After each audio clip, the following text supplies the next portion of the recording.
Semuanya harus ada pada diri kita sebagai seorang guru. Pertama, dalam bahasa Arab guru itu disebut mudarris. Dua, guru itu disebut muallim. Tiga, guru itu disebut murabbi. Empat, guru itu disebut muhadzib. Lima, guru itu disebut muaddib. Enam, guru itu disebut mursyid. Dan ketujuh, guru itu disebut ustaz. Jadi yang ada di hadapan saya semua ini ustaz, ustazah. Dalam bahasa Arab, ustaz itu artinya guru. Tetapi 7 istilah ini ternyata ada stressing maknanya yang berbeda. Dan 7 stressing makna yang berbeda ini harus ada semuanya pada diri kita sebagai seorang guru. Kalau kita mau dikategorikan surah Al-Mujadalah ayat 11 tadi. Pertama, guru itu disebut mudarris. Mudarris itu berasal dari kata darrosa yudarrisu tadrisan.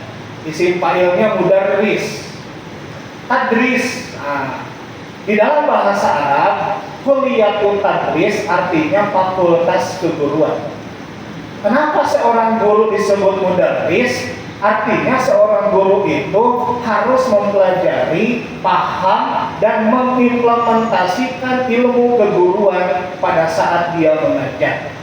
Jadi seorang guru yang memahami pedagogis dengan baik dan benar dan mempraktekannya, itulah seorang mudarris.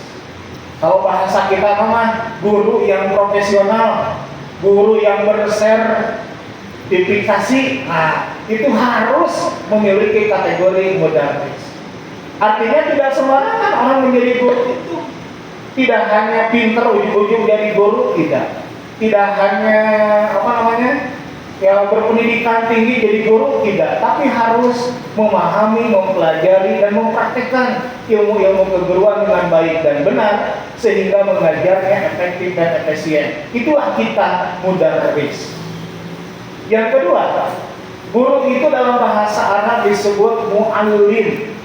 Allama yu'allimu takliman. Ibu-ibu biasa kalau ngaji di majelis taklim. Kenapa bukan di majelis tadris? Ibu pada kemana? Pada ngawas di mana? Di majelis tadris itu nggak ada.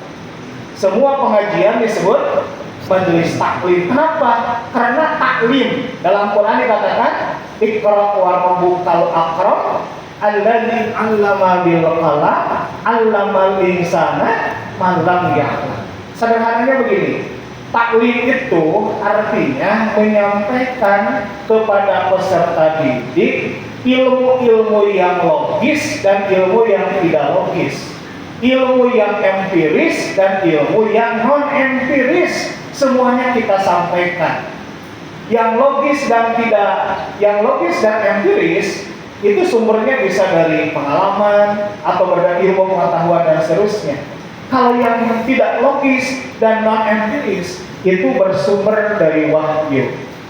Jadi guru disebut muallim karena yang kita sampaikan kepada murid kita, santri kita, peserta didik kita, bahkan kepada masyarakat adalah ilmu-ilmu yang kadang logis, kadang tidak logis, kadang empiris, kadang non empiris. Itulah taklim. Kita guru disebut muallim karena menyampaikan itu. Contoh, kita ngajarkan kabarudak ngenaan surga dan neraka. Pertanyaannya, surga dan neraka itu logis tidak? Tidak. Orang-orang sekelas Elon Musk itu tidak percaya surga dan neraka. Kenapa? Tidak logis. Kita menjelaskan tentang di akhirat akan seperti apa, siksa kubur, nikmat kubur, dan seterusnya. Itu tidak logis, tidak empiris. Tetapi karena ada dasar dalil wahyu yang menjelaskan itu, kita sampaikan kepada peserta didik, maka kita disebut muallim. Makanya kita ketika mengajar, meskipun pelajarannya matematika, tetapi orang mengajarkan cing bager, cing benar, surga, neraka, nikmat, azab. Kenapa? Karena kita meskipun guru, meskipun anggota PGRI, tapi kita taklim. Bukan hanya tadris menjadi mudaris, tapi kita juga taklim, kita disebut mu'allim. Karena apa yang kita baca, apa yang kita dengar dari kitab suci, dari hadis Nabi, kita sampaikan kepada mereka. Jadi hebat sebetulnya profesi guru itu. Kalau ya tadi sesuai dengan surah Al-Mujadalah ayat 11 itu. Di kita kadang-kadang suka ada dikotomi yang sebetulnya ini debatable. Apakah ilmu itu disebut ilmu agama atau ilmu umum? Contoh, hari matematika ilmu umum, ilmu agama. Pak, matematika ilmu umum, ilmu agama.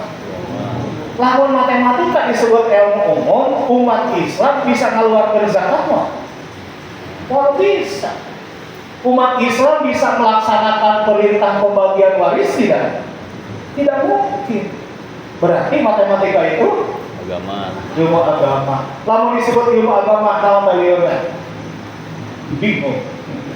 Nah, yang bagus itu justru tadi dalam kitab Ihya Ulumuddin, bahkan sebelumnya Al-Imam Ibnu Taimiyah, kemudian Al-Imam Al-Ghazali mengkategorisasikan ilmu itu dua. Pertama, ada ilmu fardhu ain, yang kedua ada ilmu